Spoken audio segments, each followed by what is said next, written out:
ಎಲ್ಲರಿಗೂ ನಮಸ್ಕಾರ. ಈಗ ನಾನು ಈ ಪ್ರೆಸ್ ಮೀಟನ್ನು ಕರೆದಿರ್ತಕ್ಕಂಥದ್ದು ನಮ್ಮ ಬಳ್ಳಾರಿ ವಿಜಯನಗರ ಶ್ರೀ ಕೃಷ್ಣದೇವರಾಯ ವಿಶ್ವವಿದ್ಯಾಲಯದಲ್ಲಿ ಈಗ ಆಗಿರ್ತಕ್ಕಂಥ ಅಭಿವೃದ್ಧಿ ಕಾರ್ಯಗಳ ಬಗ್ಗೆ ಫಸ್ಟ್ ನಾನು ನಿಮ್ಮ ಹತ್ರ ಮಾತಾಡಬೇಕಾಗಿದೆ. ಈ ವಿಶ್ವವಿದ್ಯಾನಿಲಯಕ್ಕೆ ನಾನು ಕುಲಪತಿ ಬಂದ ನಂತರ ವಿಶ್ವವಿದ್ಯಾಲಯದಲ್ಲಿ ಸುಮಾರು ಪ್ರಾಬ್ಲಮ್ಗಳಿದ್ವು.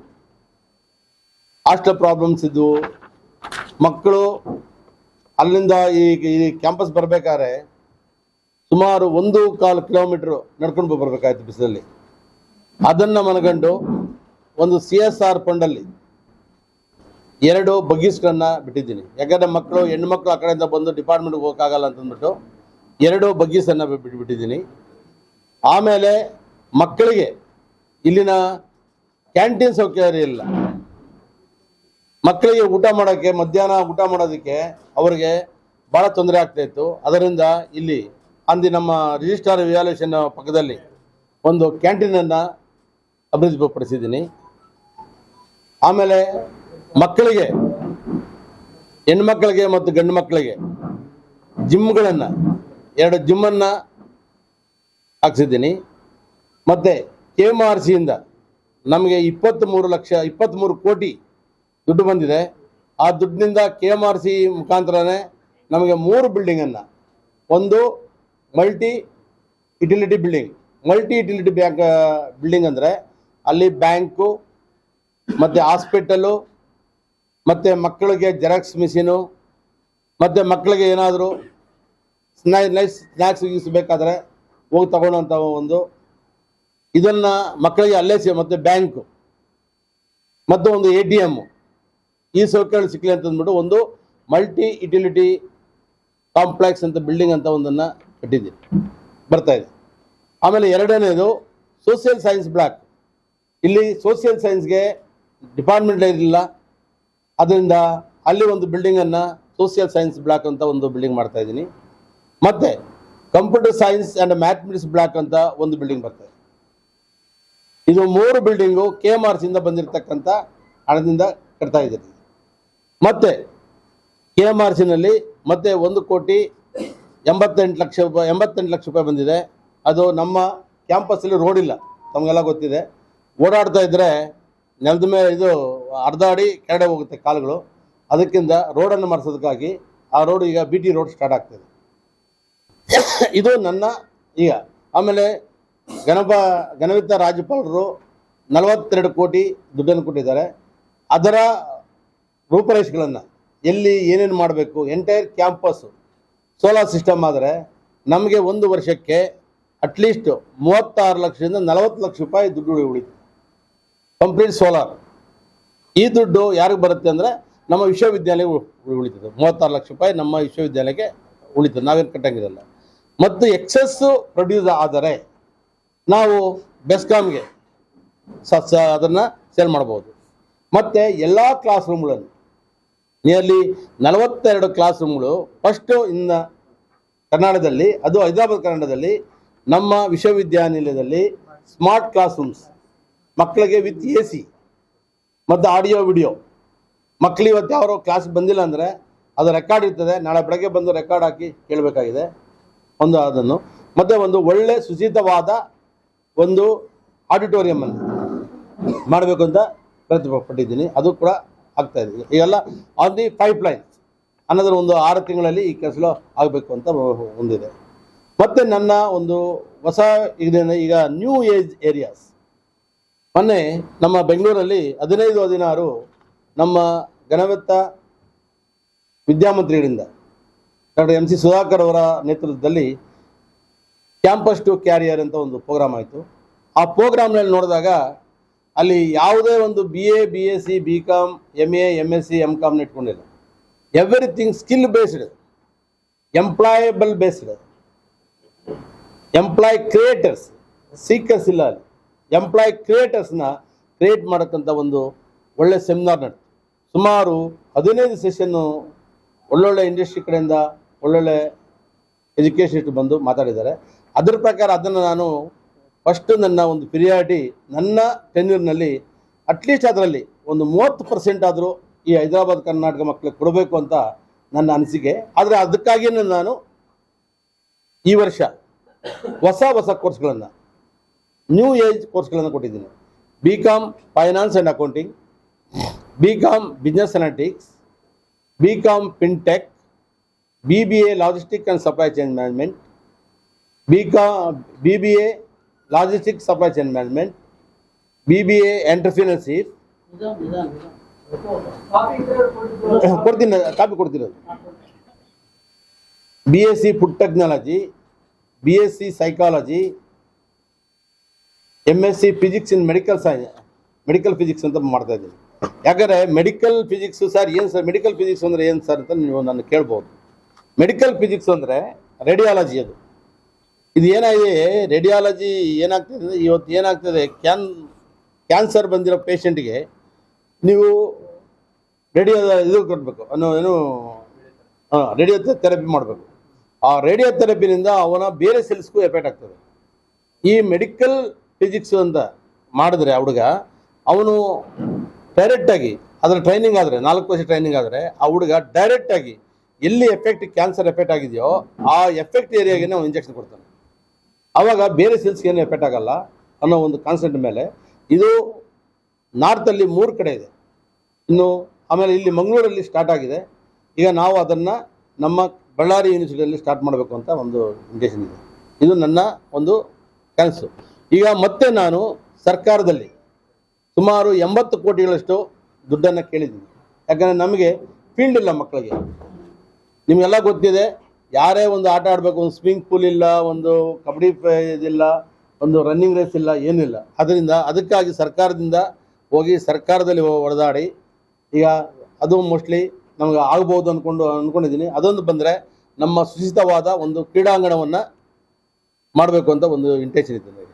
ಇದೆಲ್ಲ ಯಾಕೆ ಬರ್ತಾ ಇದೆ ಅಂದರೆ, ಇದೆಲ್ಲ because of KKRDB, DMF, KMRC ನಮಗೆ ಅನುಕೂಲ ಆಗ್ತದೆ. ಆದರೆ ಈ ಅನುಕೂಲಗಳನ್ನು ಪಡ್ಕೊಳ್ಳಾಕ ನಾನು ಮೊದಲಿನ ಮುಂಚೂಣಿಯಲ್ಲಿ ಕೆಲಸ ಮಾಡ್ತಾ ಇದ್ದೀನಿ. ಯಾಕಂದರೆ ಈ ಹೈದರಾಬಾದ್ ಕರ್ನಾಟಕದಲ್ಲಿ ಹೆಚ್ಚಿನ ವಿದ್ಯಾಭ್ಯಾಸಗಳು ಮಕ್ಕಳಿಗೆ ಕೆಲಸ ಸಿಕ್ಕಿದಂಥ ಕೆಲಸಗಳು ಆಗ್ತಾ ಇಲ್ಲ.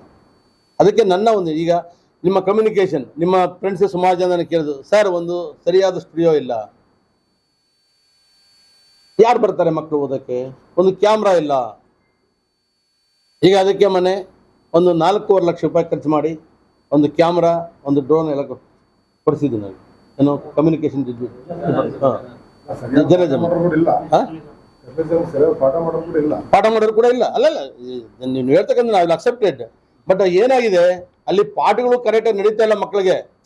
ಈಗ ನಾವು ಈಗೇನು ಮಾಡರ್ನ್ ಥಿಂಗ್ನಲ್ಲಿ ನಮ್ಮ ಮಕ್ಕಳಿಗೆ ಈಗ ನಾವು ಏನು ಬೆಂಗಳೂರಿಗೆ ಹೋದಾಗ, ಬೆಂಗಳೂರಲ್ಲಿ ಒಂದು ಜರ್ನಲಿಸಮ್ ಡಿಪಾರ್ಟ್ಮೆಂಟ್ನಲ್ಲಿ ಆ ಹುಡುಗ ಹೈ ಕ್ವಾಲಿಟಿಯಲ್ಲಿ ಬಂದು ನಮ್ಮ ಹುಡುಗ ಏನೆಲ್ಲ ಹೋದಾಗ ಅವ್ನು ಸೆಲೆಕ್ಷನ್ ಹೆಂಗಾಗ್ತಾನೆ, ಅವನು ಸೆಲೆಕ್ಷನ್ ಆಗಲ್ಲ.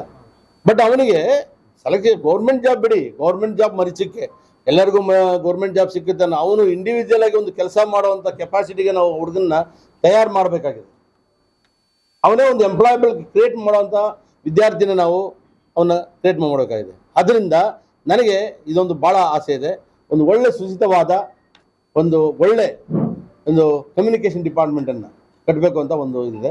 ಮತ್ತು ಕಮ್ಯುನಿಟಿ ರೇಡಿಯೋ ಅದು ಭಾಳ ಇಂಪಾರ್ಟೆಂಟ್ ಬೇಕಾಗಿದೆ.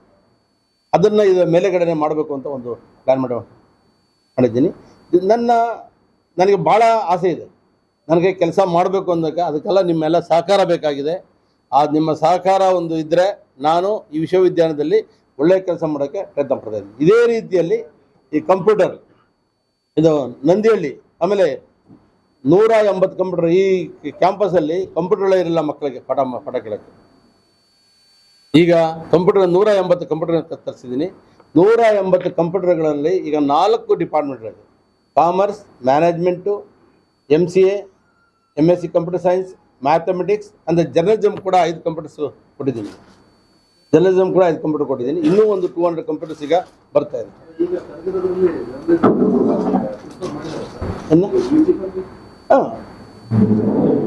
ಅಲ್ಲ UG ಇನ್ನೂ ಮಾಡಲ್ಲ. UG ಸಿಲೆಬಸ್ ಆಗಲ್ಲ ಇನ್ನೂ. ಅಲ್ಲ ಮಾಡೋಣ ಎಲ್ಲ ಒಂದೊಂದು. ಈಗ ನೀವು ಈಗ ಮಾಡಿರೋ ಕೋರ್ಸ್ ಸ್ಟೂಡೆಂಟ್ ಬಂದರೆ ಸಾಕು ನನಗೀಗ. ಅಲ್ಲ, ನಾನು ಏನಾಗಿದೆ ನಿಮಗೆ, ನಾವು ಏನು ಮಾಡ್ತಾ ಇದ್ದೀರಿ ಕೋರ್ಸ್ಗಳನ್ನು, ಆ ಕೋರ್ಸ್ಗಳಿಗೆ ಒಂದೊಂದೇ ಮಾಡ್ಕೊಂಡು ಎಲ್ಲ ಒಂದೇ ಸಾರಿ ಮಾಡಿ ನನಗೆ ಬಟನ್ ತೊಗೊಳಕ್ಕೆ ಇಂಟ್ರೆಸ್ಟ್ ಇಲ್ಲ. ಈಗ ಇದು ಏನಾಗಿದೆ, ಈಗ ಏನು ನಾನು ಈ ಕೋರ್ಸ್ಗಳನ್ನ ಮಾಡ್ತಾ ಇದ್ದೀನಿ, ಈ ಏನು ತರಗತಿ ಸ್ಟಾರ್ಟ್ ಮಾಡ್ತಾ ಇದ್ದೀನಿ, ಇವು ಬೆಂಗಳೂರಲ್ಲಿ ನೀವು ಯಾರನ್ನ ಕೇಳ್ಕೊಳ್ಳಿ, BSc ಫಿನ್ಟೆಕ್ ಮತ್ತು BCom fintech, BCom business analytics, BSc biotechnology, BSc food technology, ಆಯಿತಾ, BSc ಸೈಕಾಲಜಿ, ಈ ಕೋರ್ಸ್ಗಳಿಗೆ 2 ಲಕ್ಷ ರೂಪಾಯಿ ಫೀಸ್ ಇದೆ. ಆದರೆ ನಾನು ಇಲ್ಲಿನ ಹುಡುಗರಿಗೆ 2 ಲಕ್ಷ ಕೊಡೋದು ನಾನು ಹೇಳ್ತಾ ಇಲ್ಲ. ನನಗೆ ಮಕ್ಕಳಿಗೆ ಒಳ್ಳೆ ಟೀಚರ್ನ ತರಬೇಕಾಗಿದೆ. ಆದ್ದರಿಂದ ನಾನು ಒಂದು 40,000 ರೂಪಾಯಿ ಫೀಸನ್ನು ಫಿಕ್ಸ್ ಮಾಡಬೇಕು ಅಂತಿದ್ದೀನಿ. ಅದನ್ನು ವರ್ಷದಲ್ಲಿ 2 ಟರ್ಮ್, ವರ್ಷದಲ್ಲಿ ಫಸ್ಟ್ ಸೆಮಿಸ್ಟ್ರಿಗೆ 20,000, ಸೆಕೆಂಡ್ ಸೆಮಿಸ್ಟ್ರಿಗೆ 20,000 ಅಂತ ಪ್ಲ್ಯಾನ್ ಮಾಡಿದ್ದೀನಿ. ಈ ಪ್ಲ್ಯಾನ್ ಪ್ರಕಾರ ಮಕ್ಕಳಿಗೆ ಅನುಕೂಲ ಆಗಬೇಕು.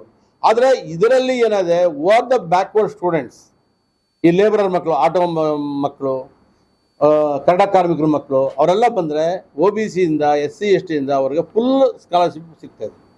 ಇವಾಗ ಏನು 40,000 ರೂಪಾಯಿ ಅವ್ರು ಕಟ್ತಾ ಇದ್ದಾರೆ, 40 ಅಲ್ಲ 50 ಆಗಿದ್ರೂ ಅವ್ರಿಗೆ ಕೊಡ್ತಾರೆ ಸರ್ಕಾರ. ಮನೆ ಸರ್ಕಾರದಲ್ಲಿ ನಮ್ಮಲ್ಲಿ ಈಗ ವೆಬ್ಸೈಟ್ ಇರಲಿಲ್ಲ ಈ ಯೂನಿವರ್ಸಿಟಿ ವೆಬ್ಸೈಟನ್ನು ಓಪನ್ ಮಾಡಿದ್ರೆ ಏನೂ ಇಲ್ಲ ವೆಬ್ಸೈಟಲ್ಲಿ. ಈಗ ವೆಬ್ಸೈಟ್ ಕೂಡ ಕ್ಲಿಯರ್ ಮಾಡಿದ್ದೀನಿ. ವೆಬ್ಸೈಟಲ್ಲಿ ಎಲ್ಲ ವಿಷಯ ಏನು, ಸ್ಕಾಲರ್ಶಿಪ್ಗೆ ಎಲ್ಲ ಅಪ್ಲೈ ಮಾಡಬೇಕು, ಸ್ಕಾಲರ್ಶಿಪ್ ಎಲ್ಲಿ ಸಿಕ್ಕಬೇಕು, ಎಲ್ಲದರ ಬಗ್ಗೆನೂ ಕೊಟ್ಟಿದ್ದೀನಿ. ಎಲ್ಲ ಬರ್ತಾ ಇದೆ ಅದನ್ನು. ಆಮೇಲೆ ನಮಗೆ ಫಾರಿನ್ ಲ್ಯಾಂಗ್ವೇಜ್ ಬೇಕು. ಮಕ್ಕಳಿಗೆ ಏನಾಗ್ತಾ ಇದೆ ಈಗ ಅಂದರೆ, ಹೊರಗಡೆ ಹೋಗ್ಬೇಕು ಅಂದರೆ ಅವನಿಗೆ ಯಾವುದನ್ನ ಒಂದು ಲ್ಯಾಂಗ್ವೇಜ್, ಜರ್ಮನ್ನು, ಜಾಪನೀಸು, ಇದು ಇಲ್ಲಿ ಲ್ಯಾಂಗ್ವೇಜ್ ಬೇಕಾಗಿದೆ. ಈಗ ಬೆಂಗಳೂರಲ್ಲಿ ಒಂದು ಇದು ಮಾಡಿ, ಜಪಾನ್ನಲ್ಲಿ 40 ಜನ 25 ಜನ ಹುಡುಗರು IIT ಮಾಡಿದ್ದಾರೆ. ಅವರು ಆ ಲ್ಯಾಂಗ್ವೇಜ್ ಕಲ್ತಿದ್ದಾರೆ 1 ವರ್ಷದಿಂದ. ಅವರು ಇವತ್ತು 3 ಲಕ್ಷ ರೂಪಾಯಿ ಸಂಬಳ ತಿಂಗಳಿಗೆ ಜಪಾನ್ಗೆ ಹೋಗ್ತಾ ಇದ್ದಾರೆ ಅವರು. ಅಂಥ ಕೋರ್ಸ್ಗಳನ್ನು ನಾವು ಇಂಟ್ರೊಡ್ಯೂಸ್ ಮಾಡಬೇಕು. ಇದು ಜನಕ್ಕೆ ಹೋಗ್ಬೇಕು, ಒಬ್ಬಳಿಗೆ ಜನಕ್ಕೆ ನಾವು ಯಾವ ಕೋರ್ಸ್ ಮಾಡ್ತಾ ಇದ್ದೀರಿ ಅಂತ ಅವ್ರು ಏನು ಗೊತ್ತಿಲ್ಲ ಅಂದಮೇಲೆ, ಅದ್ರ ಬಗ್ಗೆನೇ ವಿಷಯ ಗೊತ್ತಿಲ್ಲ ಅಂದಮೇಲೆ ಅವ್ರು ಹೆಂಗೆ ಬಂದು ನಮ್ಗೆ ಸೇರ್ತಾ ಇದ್ದಾರೆ. ಈಗ ತಮಗೆ ಗೊತ್ತಿದೆ, ನಾವು 2-3 ಕಡೆ ಆಲ್ರೆಡಿ ಬ್ಯಾನರ್ಸ್ ಹಾಕಿದ್ದೀರಿ, ಬ್ಯಾನರ್ಗಳನ್ನ ಟೈಪ್ ಮಾಡಿದ್ದೀರಿ, ಬ್ಯಾನರ್ ಕೊಡ್ತಾ ಇದ್ದೀರಿ. ಆಮೇಲೆ ಎಲ್ಲ ಟೀಚರ್ಸ್ಗೂ ಟಾರ್ಗೆಟ್ ಕೊಟ್ಟಿದ್ದೀರಿ. Every teacher you can pick the 5 ಸ್ಟೂಡೆಂಟ್ನ ಮಾಡಿ ನಿಮ್ಮ ಯೂನಿವರ್ಸಿಟಿನ ಡೆವಲಪ್ಮೆಂಟ್ ಮಾಡಿ ಅಂತ ಹೇಳ್ತಾ ಇದ್ದೀವಿ. ಮತ್ತು ಫಾರಿನ್ ಲ್ಯಾಂಗ್ವೇಜು ಏನಾಗಿದೆ ಭಾಳ ಇಂಪಾರ್ಟೆಂಟ್.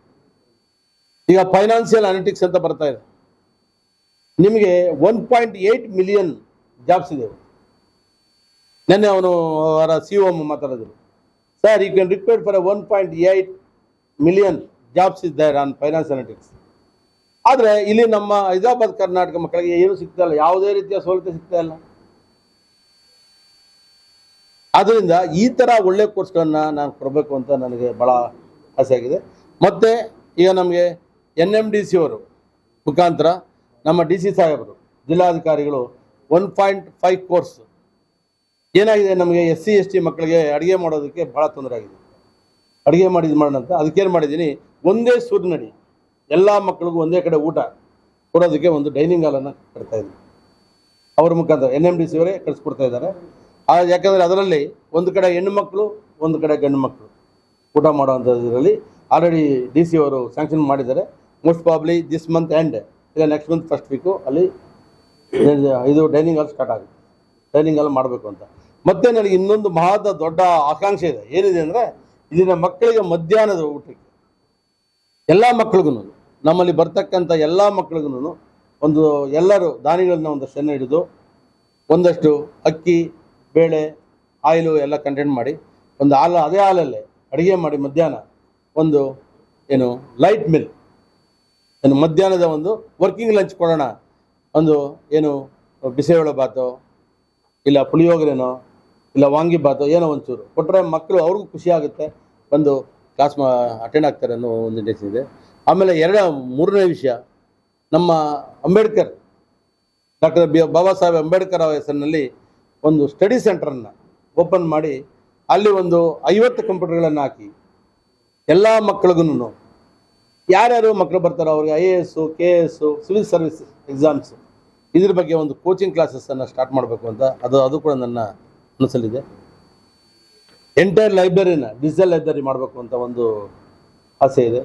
ಇದುವರೆಗೂ ತಮಗೆ ಗೊತ್ತಿದೆ, ನೀವೆಲ್ಲ ಸರ್ ನಾವು ಬರೀತಾ ಇದ್ದೀರಿ, ನೀವು ಕೇಳ್ತಾ ಇಲ್ಲ, ನೀವು ಪೇಪರೇ ಓದಲ್ಲ ಅನ್ನೋ ಮಟ್ಟದಲ್ಲಿ ಮಾತಾಡಿದ್ರಿ.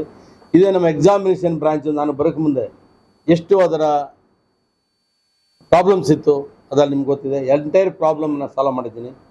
ಅಲ್ಲಿ ಯಾವುದೇ ರೀತಿಯಲ್ಲಿ ಈಗ ಮಕ್ಕಳಿಗೆ ನಾವು ಎಲ್ಲ ಯೂನಿವರ್ಸಿಟಿಯಲ್ಲಿ ಇವತ್ತೇನು 32 ಯೂನಿವರ್ಸಿಟಿಗಳಲ್ಲಿ ನಾವು ಅಪ್ಲಿಕೇಶನ್ ಹಾಕಬೇಕು, ಅದೇ ರೀತಿಯಲ್ಲಿ ನಮ್ಮ ರಿಜಿಸ್ಟ್ರಾರ್ ಅವರ ಸಹಾಯದಿಂದ, ರಿಜಿಸ್ಟ್ರಾರ್ ಇವ್ಯಾಲ್ಯೂಷನ್ ಸಹಾಯದಿಂದ ನಾವು ಇವತ್ತು ಆದಷ್ಟು ಬೇಗ ರಿಸಲ್ಟ್ಗಳನ್ನು ಕೊಡ್ತಾ ಇದ್ದೀರಿ. ಯಾವುದೇ ಕಾರಣದ ಪೋಸ್ಟ್ಪೋನ್ಮೆಂಟ್ ಆಗಲಿ ಇನ್ನೊಂದಾಗಲಿ ಮಾಡ್ತಾ ಇಲ್ಲ.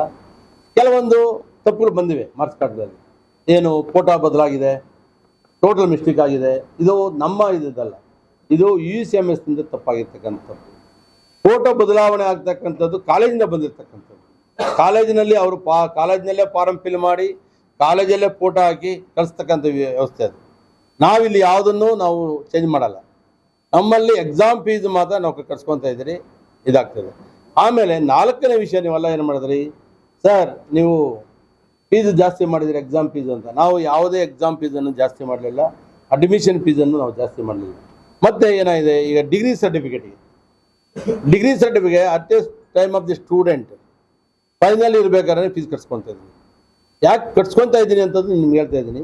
ಆ ಹುಡುಗ ಅವತ್ತು ಕಟ್ಟಿಬಿಟ್ರೆ ಅವನು ನೆಮ್ಮದಿ ಆಗ್ಬಿಡ್ತಾನೆ. ಕಾಲೇಜಿನಲ್ಲಿ ಎಲ್ಲ ಫೀಸ್ ಕಟ್ಟಿದೆ ಅಂತ. ಅವನು ಯಾವಾಗ ಬೇಕಾದರೂ ಕಾಲೇಜ್ಗೆ ಹೋಗಿ ಡಿಗ್ರಿ ಸರ್ಟಿಫಿಕೇಟ್ ತೊಗೊಬೋದು ಕಾನ್ವೊಕೇಶನ್ ಆದ ತಕ್ಷಣ. ಅದೇನಿದೆ, ಆನ್ಲೈನಲ್ಲಿ ಬಂದಿರ್ತದೆ. ಆನ್ಲೈನಲ್ಲಿ ಕಾನ್ವೊಕೇಶನ್ ಆದ ತಕ್ಷಣ ಕಾನ್ವೊಕೇಶನ್ ಸರ್ಟಿಫಿಕೇಟ್ ಪ್ರಿಂಟ್ ಆಗುತ್ತೆ, ಸೈನ್ ಆಗುತ್ತೆ, ಕಾಲೇಜ್ಗೆ ಹೊರಟ್ಬಿಡ್ತದೆ. ಕಾಲೇಜಲ್ಲಿರ್ತದೆ, ಹುಡುಗ ಯಾವಾಗ ಬೇಕಾದ್ರೂ ಕಾಲೇಜಲ್ಲಿ ತೊಗೊಬೋದು. ಇಲ್ಲ ಅಂದರೆ ಅವ್ನು ಕಟ್ಟಿರಲ್ಲ, ಫೀಸ್ ಕಟ್ಟಿರಲ್ಲ. ಯಾಕೆ ಬರ್ತಾನೆ, 4 ವರ್ಷ 5 ವರ್ಷ ಆಗಿರ್ತದೆ. ಆವಾಗ ಇಲ್ಲಿ ಫೈನ್ ಇದೆ, ಏನು 15,000 ಇದೆ, 10,000 ಆಗ್ತದೆ, 20,000. ಅವನೇನು ಗೋಲಾಡ್ಕೊಂಬರ್ತಾನೆ ಅಂತ. ಸರ್ 15,000 ಸರ್ ನಾನು ಕಟ್ಟೋಕ್ಕಾಗಲ್ಲ ಸರ್, 10,000 ಸರ್ ನಾನು ಕಟ್ಟೋಕ್ಕಾಗಲ್ಲ ಸರ್ ಅಂತ ಆತ ಬರ್ತಾನೆ. ಅದು ಆಮೇಲೆ ನಿಮ್ಮ ಪ್ರಶ್ನೆ ಗೊತ್ತಾಗ್ತದೆ. ಸೊ ಇವರು ಯೂನಿವರ್ಸಿಟಿಯವರು 10,000 ತೊಗೊತಾರಂತೆ, 15,000 ತೊಗೊತಾರಂತೆ. ಇದು ಸರ್ ಥಿಂಗ್ಸ್ ಇಸ್ ಕಮಿಂಗ್. ಅದಕ್ಕೆ ಏನು ಮಾಡಿದ್ದೀನಿ, ಇವಾಗ ಏನು ಫೀಸ್ ಇದೆಯೋ 3,500 ರೂಪಾಯಿ ಹುಡುಗ ಕಟ್ಟಿಬಿಟ್ರೆ ಅವನಿಗೆ ಡೈರೆಕ್ಟಾಗಿ ಕಾನ್ವೊಕೇಶನ್ ಆದ 1.5 ತಿಂಗಳಲ್ಲಿ ಆನ್ಲೈನಲ್ಲಿ ಇದೆಯಾ ಅಲ್ಲೂನಪ್ಪ, ಈಗ ಆನ್ಲೈನ್ ಇದೆಯಾ, ಈಗ ಆನ್ಲೈನಲ್ಲಿದೆ. ಈಗ ಕಾನ್ವೊಕೇಶನ್ ಆದ ತಕ್ಷಣ 2 ತಿಂಗಳಲ್ಲಿ ಎಂಟೈರ್ ಮಾರ್ಕ್ಸ್ ಕಾರ್ಡು ಪ್ರಿಂಟು ಹುಡುಗಿಗೆ ಹೊರಟುಬಿಡುತ್ತೆ. ಇನ್ನೊಂದು ನಮ್ಮ ಇಂಟೆನ್ಷನ್ ಇನ್ನೊಂದೇನಿದೆ, ಎಂಟೈರ್ ಎಕ್ಸಾಮಿನೇಷನ್ನ ಡಿಜಿಟಲ್ ವ್ಯಾಲ್ಯೂಯೇಷನ್ ಮಾಡಬೇಕು ಅಂತಿದ್ವಿ, ಕಂಪ್ಯೂಟರೈಸೇಷನ್ ಮಾಡಬೇಕು ಅಂತ ಒಂದು ಇಂಟೆನ್ಷನ್ ಇದೆ. ಈಗ ಮಕ್ಕಳಿಗೆ ಅವ್ರು ಎಲ್ಲಿದ್ದರೆ ಅಲ್ಲೇ ಅವರು ಎಕ್ಸಾಮ್ ಇದು ಮಾಡ್ಬೋದು. ಇನ್ನೂ ಅದಕ್ಕಿಂತ ಇನ್ನೊಂದು ವಿಷಯ ಇದೆ. ಅವರು ಮಕ್ಕಳು ಕಾಲೇಜಿನಲ್ಲಿ ಬರೆದ ತಕ್ಷಣ ಅವರು AI ಏನು ಸ್ಟೂಡೆಂಟ್ಗೆ ಏನು ರಿಸಲ್ಟ್ ಕೂಡ ಬರೋ ಮಟ್ಟದಲ್ಲಿದೆ. ಇವೆಲ್ಲ ಮಾಡಬೇಕು ಅಂತ ನನಗೆ ಭಾಳ ಆಸೆ ಇದೆ. ಬಟ್ ಎಷ್ಟು ಮಟ್ಟಿಗೆ ಈಗ AI ಲ್ಯಾಬ್ ಮಾಡಬೇಕು, ದೊಡ್ಡದಾಗ ಒಂದು AI ಲ್ಯಾಬ್ ಒಂದು ಮಾಡಿದ್ರೆ ಇಲ್ಲಿನ ಮಕ್ಕಳಿಗೆ, ಎಲ್ಲ ಮಕ್ಳಿಗೂ AI ಅಂದರೆ ಏನು ಅಂತ ಗೊತ್ತಿಲ್ಲ, ಆರ್ಟಿಫಿಷಿಯಲ್ ಇಂಟೆಲಿಜೆನ್ಸ್ ಅಂದರೆ ಏನೂ ಗೊತ್ತಿಲ್ಲ. ಇವತ್ತು ಮೆಡಿಕಲ್ ಲೈನ್ ಇರ್ಬೋದು, ಇಂಜಿನಿಯರಿಂಗ್ ಲೈನ್ ಇರ್ಬೋದು, ಯಾವುದೇ ಲೈನಲ್ಲಿ ಹೋದರೆ AI ನೀವು ಕೇಳಿದ ತಕ್ಷಣ ಈ can give the introduce the message for yourself. ಇಷ್ಟೆಲ್ಲ ಡೆವಲಪ್ಮೆಂಟ್ಗಳು ವಿಶ್ವವಿದ್ಯಾಲಯದಲ್ಲಿ ಈ ಕ್ಯಾಂಪಸ್ಸಲ್ಲಿ ಆಗ್ತಾಯಿದೆ. ಈಗ ನಾವು ನಮ್ಮ ಫಂಡಿದೆ, ನಮ್ಮ ಫಂಡ್ ಏನು ಸ್ವಲ್ಪ ಇದೆ, ಅದನ್ನು ಏನು ಮಾಡಿದ್ದೀನಿ, ಅದನ್ನು ನಾನು ಯೂಸ್ ಮಾಡ್ತಾ ಇಲ್ಲ. ವಿಶ್ವವಿದ್ಯಾಲಯದಲ್ಲಿ ಬರ್ತಕ್ಕಂಥ ಮಕ್ಕಳ ದುಡ್ಡನ್ನು ನಾನು ಯಾವುದೋ ಒಂದು ಪೈಸನ್ನು ಯೂಸ್ ಮಾಡಿಲ್ಲ. ಏನು ಇವಾಗ KKRDB KMRCಲಿದೆ, ಅಲ್ಲಿಂದ ಫಂಡನ್ನು ತಂದು ಅದರಿಂದ ವಿಶ್ವವಿದ್ಯಾಲಯದಿಂದ ಡೆವಲಪ್ಮೆಂಟ್ ಮಾಡ್ತಾಯಿದ್ದೀನಿ. ನಮ್ಮಲ್ಲಿ ಇರ್ತಕ್ಕಂಥ ದುಡ್ಡಲ್ಲಿ ಈಗ ಟೀಚರ್ಸ್ಗೆ ಮುಂದೆ ಫ್ಯೂಚರಲ್ಲಿ ಮತ್ತು future development of the university ಇದಕ್ಕೆ 65 ಕೋಟಿಗಳನ್ನು ಫಿಕ್ಸೆಡ್ ಡಿಪಾಸಿಟ್ ಮಾಡಿಸಿದ್ದೀನಿ. ಯಾಕಂದರೆ ನಾಳೆ ಮುಂದೆ ಫ್ಯೂಚರಲ್ಲಿ ಎಲ್ಲ ದುಡ್ಡನ್ನು ಬಂದು ಯಾವುದೋ ಒಬ್ಬ ವಯಸ್ಸನ್ನು ಬಂದ ಖರ್ಚು ಮಾಡಿದ ಹೊರಟುಬಿಟ್ಟ ಅನ್ನೋ ಮಟ್ಟಕ್ಕೆ ನಾನು ಹೋಗಲಿಲ್ಲ. ಯಾಕಂದರೆ ನಿಮ್ಮಲ್ಲಿ ಫ್ರ್ಯಾಂಕಾಗಿ ನಾನು ಹೇಳ್ತಕ್ಕಂಥ ಒಂದೇ ಒಂದು ವಿಷಯ, ನನಗೆ ಈ ವಿಶ್ವವಿದ್ಯಾಲಯ ನಾನು ಬಂದಿದ್ದೀನಿ, ನನ್ನ ಒಂದು ಹೆಜ್ಜೆ ಗುರುತನ್ನು ಇಟ್ಟು ಈ ವಿಶ್ವವಿದ್ಯಾಲಯ ಇಲ್ಲಿ ಹೈದರಾಬಾದ್ ಕರ್ನಾಟಕದ ಮಕ್ಕಳಿಗೆ ಒಂದು ಒಳ್ಳೆಯ ಕೆಲಸನ ಮಾಡಿ ಹೋಗ್ಬೇಕು ಅನ್ನೋದು ನನ್ನ ಭಾಳ ಆಸೆ ಇದೆ. ಆಮೇಲೆ ಅಂಬೇಡ್ಕರ್ ಇದರಿಂದ ಮತ್ತು ನಮ್ಮ ಬಾಬು ಜಗಜೀವನರಾಮನ ವತಿಯಿಂದ ಅವರ ಡೈರೆಕ್ಟರ್ ಕೇಳಿದ್ದೀನಿ, ಒಂದೊಂದು ಹಳ್ಳಿನಲ್ಲಿ ಯಾವುದು ನಮ್ಮ ಭಾಳ ಹಿಂದುಳಿದ ಹಳ್ಳಿನಲ್ಲಿ ಹೋಗಿ ಸ್ಕೂಲ್ ಇದೆ, ಆ ಸ್ಕೂಲಿಗೆ ಒಂದು ಕುಡಿಯೋ ನೀರಿನ ಸೌಕರ್ಯ ಮಾಡಿಸಿ. You can spend for 1 lakh rupees. ನಮ್ಮ ವಿಶ್ವವಿದ್ಯಾಲಯದಿಂದ 1 ಲಕ್ಷ ರೂಪಾಯಿ ಖರ್ಚು ಮಾಡಿ ಆ ಒಂದು ಶೌಚಾಲಯ ಇರ್ಬೋದು, ಒಂದು ನೀರಿನ ವ್ಯವಸ್ಥೆ ಇರ್ಬೋದು ಮಾಡಿ ಅಂತ ಹೇಳ್ತಾ ಇದ್ದೀನಿ. This are so many development works I can done think ಆಗ್ತಾಯಿದೆ. ಮತ್ತು ನಂದಿಹಳ್ಳಿ ಕ್ಯಾಂಪಸ್ ಒಂದು ಬರ್ತಾಯಿದೆ ನಮಗೆ. ನಂದಿಹಳ್ಳಿ ಕ್ಯಾಂಪಸನ್ನು ನಾನು ರೆಸಿಡೆನ್ಷಿಯಲ್ ಕ್ಯಾಂಪಸ್ ಅಂತ ಮಾಡಬೇಕು ಅಂತಿದ್ದೀನಿ. ಯಾಕಂದರೆ 242 ಎಕರೆ ಯಾವ ವಿಶ್ವವಿದ್ಯಾಲಯಕ್ಕೆ ಬೇಕು ಅಂತ ಒಳ್ಳೆ ಜಾಗ ಇದೆ. ಅದು ಒಂದು ಊಟಿ ಟೈಪ್ ಆಗ್ತಾ ಇದೆ. ಆ ಜಾಗದಲ್ಲಿ ಅದು ಈ ವರ್ಷ ಆಲ್ರೆಡಿ 50 ವರ್ಷ ಕಂಪ್ಲೀಟ್ ಆಗಿದೆ. ಅಲ್ಲಿ ನಾವು ಒಂದು ಇಂಟರ್ನ್ಯಾಷನಲ್ ಸ್ಪೋರ್ಟ್ಸ್ ಅಕಾಡೆಮಿ ಮಾಡಬೇಕು ಅಂತ ಪ್ರಪೋಸಲ್ ಕೊಟ್ಟಿದ್ದೀನಿ ಸರ್ಕಾರಕ್ಕೆ. ಮತ್ತು ಸ್ಕೂಲ್ ಆಫ್ ಮೈನ್ಸ್ ಮಾಡಬೇಕು ಅಂತ ಹೇಳಿದ್ದೀನಿ. ಮತ್ತು ಅಲ್ಲಿ ಇನ್ನೊಂದು ಫಿಲಮ್ ಸಿಟಿ ಅಂತ ಮಾಡೋಣ ಅಂತ, ಒಂದು ಸ್ಕಿಲ್ ಬೇಸ್ಡ್ ಮಾಡೋಣ ಅಂತ ಒಂದು ಪ್ಲ್ಯಾನ್ ಮಾಡ್ಕೊತಿದ್ದೀನಿ. ಇವೆಲ್ಲ ಸರ್ಕಾರ ನಾನು ಕೊಟ್ಟಿದ್ದೀನಿ. ಯಾಕಂದರೆ ಇಲ್ಲಿನ ದುಡ್ಡನ್ನು ನಾನು ಸರ್ಕಾರನ ಕೇಳ್ತಕ್ಕಂಥ 5 ವರ್ಷದಲ್ಲಿ ಏನು ಅಲ್ಲ ಬೇಸ್ ಒಯ್ದು ಕೊಡ್ಲಿ ದುಡ್ಡು, ಅಷ್ಟು ದುಡ್ಡು ನಿಮ್ಗೆ ಕೊಟ್ಬಿಟ್ರೆ ಅವ್ರು ಇರೋ ಕೋರ್ಸ್ಗಳಿಗೆ ಫ್ಯಾಕಲ್ಟೀಸ್ ಇಲ್ಲ, ಎಲ್ಲಿಂದ ತರ್ತೀರಿ ಅಂತ. ಈಗ ಒಂದು ಮಾತು ನಿಮ್ಮ ಹತ್ರ ಹೇಳ್ತಿದ್ದೆ. ಈಗ ಫ್ಯಾಕಲ್ಟಿಗಿಂತ ಹೆಚ್ಚಾಗಿ ಈಗ ಏನಂತಂದ್ರೆ ಸೆಲ್ಫ್ ಫೈನಾನ್ಸಿಂಗ್ ಬಂದ್ಬಿಟ್ಟಿದೆ ಎಲ್ಲ ಕಡೆ. ನೀವು ಅದನ್ನ ಅರ್ಥ ಮಾಡ್ಕೊಳ್ಳಿ. ಇವತ್ತು ಪ್ರೈವೇಟ್ ಯೂನಿವರ್ಸಿಟೀಸ್ ಎಲ್ಲ ರನ್ ಆಗ್ತಾ ಇದೆ. ಇವತ್ತು ಏನಾಗ್ತಾ ಇದೆ ಅಂದರೆ, ನೀವು ಆ ಥರ ಕೋರ್ಸ್ಗಳನ್ನ ಇವತ್ತು ಹೊಸ ಕೋರ್ಸ್ ಕೊಟ್ಟಿಲ್ಲ ಅಂದರೆ ನಾಳೆ ನಮ್ಮ ಮಕ್ಕಳು ಬೀದಿ ಇರ್ತಾರೆ. ಅಲ್ಲ ಕೊಡ್ತೀವಿ. ಈಗ ನಾನು ನಿಮ್ಗೆ ಹೇಳ್ತಾ ಇದ್ದೀನಿ ಅಲ್ವಾ, ನಾನೀಗ 30,000 ರೂಪಾಯಿ ನಾನು ಫೀಸ್ ತೊಗೊತಾ ಇದ್ದೀನಿ. ಆ ಹುಡುಗನಿಗೆ ನಾನು ಕೊಡ್ತಕ್ಕಂಥದ್ದು ಅವನು ಬೇರೆ ಏನಿಲ್ಲ, ಅವನಿಗೆ ಕೊಡ್ತಕ್ಕಂಥ ಟೀಚರ್ ಸ್ಯಾಲ್ರಿ ಕೊಡ್ತೀನಿ ಆ ದುಡ್ಡಲ್ಲಿ. ಏನೋ ಆ ಫೀಸ್ ಬಂದರೆ ಸಾಕು ನನಗೆ. ಈಗ ಯಾವುದೋ ಒಂದು ಒಳ್ಳೆ ಕೋರ್ಸನ್ನು ಸ್ಟಾರ್ಟ್ ಮಾಡ್ತೀನಿ ಅಂದ್ಕೊಳ್ಳಿ. ಈಗ ಮೆಡಿಕಲ್ ಫಿಸಿಕ್ಸ್ ಮಾಡ್ತೀನಿ ಅಂದ್ಕೊಳ್ಳಿ, 50,000 ರೂಪಾಯಿ ನಾನು ತೊಗೊಂಡ್ರೆ ಅದರಲ್ಲಿ ಒಳ್ಳೆ ಗೆಸ್ಟ್ ಫ್ಯಾಕಲ್ಟಿಗೆ ಪ್ರಾಕ್ಟೀಸಿನ ಪ್ರೊಫೆಸರ್ ಕೊಟ್ಟರೆ, ಆ ಪ್ರೊಫೆಸರ್ ಇನ್ನು ಪ್ರಾಕ್ಟೀಸ್ ಬಂದು ಪಾಠ ಮಾಡಿದ್ರೆ ಅವ್ನಿಗೆ ಸ್ಯಾಲ್ರಿ ಕೊಡ್ತೀನಿ. ನನಗೆ ಅದರಲ್ಲಿ ಪ್ರಾಫಿಟ್ ಬೇಕಾಗಿಲ್ಲ. ಯಾಕಂದರೆ ನನಗೆ ಇನ್ಫ್ರಾಸ್ಟ್ರಕ್ಚರ್ಗೆ everything is use the government ಕೊಟ್ಟಿರ್ತದೆ. ಸರ್ ಯಾಕಂದ್ರೆ ನೀವು ಹೇಳ್ತಾ ಇದ್ರಿ ಸರ್, ಎಲ್ಲ ಚೆನ್ನಾಗಿದೆ ಹೇಳಕ್ಕೆ. ಆಮೇಲೆ ಊಟದ ವ್ಯವಸ್ಥೆ ಮಾಡ್ತೀನಿ ಅಂತ ಹೇಳಿದ್ರಿ ಸರ್. ಇರೋ ಹಾಸ್ಟೆಲ್ಗಳಲ್ಲಿ ಸರಿಯಾಗಿ ಊಟ ಕೊಡ್ತಿಲ್ಲ. ಒಂದೇ ಒಂದು ಮಾತು ಹೇಳಿ. ಇರೋ ಹಾಸ್ಟೆಲ್ಗಳಲ್ಲಿ ಸರಿಯಾಗಿ ಊಟ ಕೊಡ್ತಿಲ್ಲ, ವಿದ್ಯಾರ್ಥಿಗಳು ದಿನ ಪ್ರೊಟೆಸ್ಟ್ ಮಾಡ್ತಾರೆ. ಅಲ್ಲಿದ್ದು ಸಮಸ್ಯೆ ಬಗೆಹರಿಸಕ್ಕಾಗ್ತಾರೆ, ಏನು ಊಟ ಕೊಡ್ತೀವಿ ಅಂತ ಹೇಳ್ತೀವಿ. ಇರೋ ಫ್ಯಾಕಲ್ಟೀಸ್ ಇಲ್ಲ, ಏನು ಹೊಸ ಕೋರ್ಸ್ ತರ್ತೀವಿ ಅಂತ ಹೇಳ್ತೀವಿ. ಈಗ ನೀವೇನು ಹೇಳ್ತಾ ಇದ್ದೀರಿ, ಇರೋ ಹಾಸ್ಟೆಲಲ್ಲಿ ಊಟ ಇಲ್ಲ ಅಂತ ತಾವು ಹೇಳ್ತಾ ಇದ್ದೀರಿ. ಊಟ ಸರಿಯಾಗಿ ಕೊಡ್ತಿಲ್ಲ ಸರ್. ಅಲ್ಲ ಅದಕ್ಕೆ ನಾನು ಇವಾಗಲೂ ಬೇಕಾದರೆ ನಾನು ಊಟ ಏನೇನು ಕೊಡಬೇಕು ಅಂತ ನಾನು ಕರೆ ಮಾಡಿದ್ದೀನಿ. ನನಗೆ ಏನಾಗಿದೆ, ಇಲ್ಲಿ ಟೆಂಡರ್ ಕರಿಬೇಕು ಅಂತ ಒಬ್ರು ಅಂತಾರೆ, ಆಡಿಟ್ ಅಬ್ಜೆಕ್ಷನ್ಸು. ಇನ್ನೊಬ್ರಂತ ಟೆಂಡರ್ ಕರಿಬೇಕು ಅಂತ ಹೇಳ್ತಾ ಇದ್ದಾರೆ. ನಮ್ಮ ಸ್ಟಾಫ್ಗಳು ಇದರಿಂದ ಗೌರ್ಮೆಂಟಿಂದನೂ ಪ್ರಾಬ್ಲಮ್ ಇದೆ. ಅದಕ್ಕೆ ಹೇಳೋಣ ಕೇಳಿ. ಈಗ ಅದಕ್ಕೇನು ಮಾಡಿದ್ದೀನಿ, ಮೊನ್ನೆ ನನಗೆ ವಿಷಯ ಬಂದಿತ್ತು. ವಿಷಯ ಬಂದಾಗ ಈಗ ಎಂಟೈರ್ ಥಿಂಗ್ ಚೇಂಜ್ ಮಾಡ್ತಾ ಇದ್ದೀನಿ. ಈ ವಾರದಲ್ಲಿ ನಾನು ಚೇಂಜ್ ಮಾಡ್ತೀನಿ. ಅದು ಏನು ಮಕ್ಕಳಿಗೆ ನನಗೆ ಗೊತ್ತಿದೆ. ನೀವೇನು ಹೇಳಿದ್ರಿ, ಬಿಕಾಸ್ ಆಫ್ ದಟ್ ರೀಸನ್ ನಾನು ಎಲ್ಲರೂ ಒಂದೇ ಕಡೆ ಊಟ ಕೂಡ ನಾನು ಪ್ಲ್ಯಾನ್ ಮಾಡೋದು. ಈಗ ಒಂದೇ ಕಡೆ ಊಟ ಕೊಟ್ಟಾಗ ಏನಾಗುತ್ತೆ, ಒಂದೇ ಕಡೆ ನಮಗೆ ಎಲ್ಲ ಎಕ್ಸ್ಪೆಂಡಿಚರ್ ಓವರ್ ಹೆಡ್ಸು ಉಳಿತದೆ. ಈಗ ಎಲ್ಲನೂ ಏನಾಗಿದೆ, ಒಂದು ಹಾಲಲ್ಲಿ ಒಂದೇ ಕಡೆ ಊಟ ಮಾಡೋದ್ರಿಂದ ನಾವು 25 kg ಅಕ್ಕಿ ಬೇಯ್ತಕ್ಕಂಥ ಒಂದು ಬಾಯ್ಲರ್ನ ಅಳವಡಿಸ್ತೀವಿ. ಮತ್ತು ಸಾಂಬಾರು ಮಾಡೋದಕ್ಕೆ ಮೆಸ್ಸಿನು, ಚಪಾತಿ ಮಾಡೋ ಮೆಸ್ಸಿನು ಎಲ್ಲ ಒಂದೇ ಕಡೆ ಇಟ್ಟಾಗ ನಮಗೆ ಓವರ್ ಹೆಡ್ಡು ಭಾಳ ಕಡಿಮೆ ಆಗುತ್ತೆ. ಒಂದೇ ಕಡೆ ಆಗ್ತಾರೆ. ಮಧ್ಯಾಹ್ನ ಊಟ ರಾತ್ರಿ ಊಟ ಹೆಂಗೆ ಮಾಡ್ತಾರೆ ಯಾರಿಗೆ? ಒಂದು ಹೊತ್ತಿನ ಊಟ ಅಂತ ಹೇಳಿದ್ರು ಸರ್. ಇಲ್ಲ ಅದು ಯಾರಿಗೆ, ಎಂಟೈರ್ ಸ್ಟೂಡೆಂಟ್ನಲ್ಲಿ ಯಾರು ನಾನ್ ಸ್ಕಾಲರ್ಸ್ ಇದ್ದಾರೆ, ನಾನ್ ಹಾಸ್ಟೆಲ್ ಪರ್ಸನ್ಸ್ ಇದ್ದಾರೆ, ಅವ್ರಿಗೆ ಅಷ್ಟೇ. ಡೇ ಸ್ಕಾಲರ್ಗೆ, ಮಿಕ್ದವ್ರಿಗೆ ಹಾಸ್ಟೆಲ್ ಮಕ್ಕಳಿಗೆ ಬೆಳಗ್ಗೆ ರಾತ್ರಿ ಊಟ ಇದ್ದಿರ್ತದೆ. ಅವ್ರದ್ದು separate, that is A separate, this is A separate. ಮಧ್ಯಾಹ್ನದ ಊಟ ನಾವೇನು ಕೊಡ್ತಾ ಇದ್ದೀರಿ, ಆ ಊಟವನ್ನು ನಾವೇನು ಮಾಡ್ತಿದ್ವಿ, ಈ ಥರ ದಾರಿಗಳಿಂದ ಕಲೆಕ್ಟ್ ಮಾಡಿದ್ದನ್ನು ನಾವು ಕೊಡ್ತಕ್ಕಂಥದ್ದು. ಅರ್ಥ ಆಯ್ತಾ? ಹಾಸ್ಟೆಲ್ ಮಕ್ಕಳಿಗೆ ಕೊಡ್ತಕ್ಕಂಥ ಬೆಳಗ್ಗೆ ಬ್ರೇಕ್ಫಾಸ್ಟ್ ಇರ್ಬೋದು, ಅವ್ರ ಕಾಫಿ ಇರ್ಬೋದು, ಅವರಿಗೆ ಮಧ್ಯಾಹ್ನ ಊಟ ಇರ್ಬೋದು, ರಾತ್ರಿ ಊಟ ಆಗಬೇಕು, ಅದು ದಟ್ ಇಸ್ ಸಪ್ರೇಟ್. ಅದಕ್ಕೂ ಇದಕ್ಕೆ ಲಿಂಕೇ ಇಲ್ಲ. ಯಾಕೆ ಮಧ್ಯಾಹ್ನದ ಊಟ ಮಾತ್ರ ಎಲ್ಲ ಮಕ್ಕಳಿಗೂ ನಾವು ಅನ್ಕೊಂಡಿದ್ದು ಅದು ಸಕ್ಸಸ್ ಆಗಬೇಕದು. ಬಳ್ಳಾರಿಯ ನಿರಂತರ ಸುದ್ದಿಗಾಗಿ ಬಳ್ಳಾರಿ ಬೆಳಗಾಯಿತು ಚಾನೆಲ್ನ ಸಬ್ಸ್ಕ್ರೈಬ್ ಮಾಡಿ ಹಾಗೂ ಬೆಲ್ ಐಕಾನ್ ಒತ್ತಿ.